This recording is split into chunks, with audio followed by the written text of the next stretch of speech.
on the 103.5 FM at this time.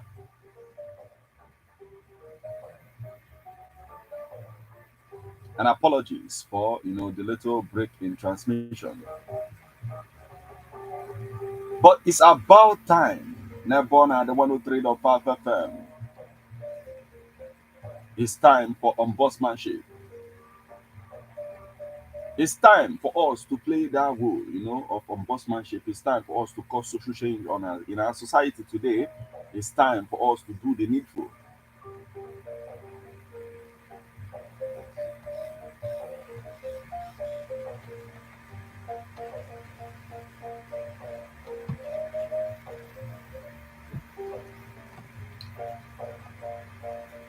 Yes, today somebody is asking a vital question.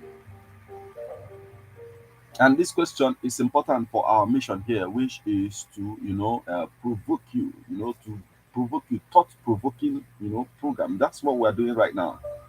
But provoking you positively for you to react the right way.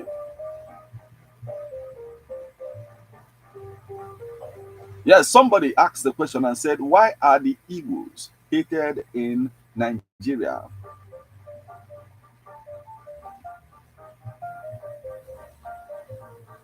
And there is also a phrase that says that Igbo na-eme onwefa. That means Igbo people are the architect of their own problem.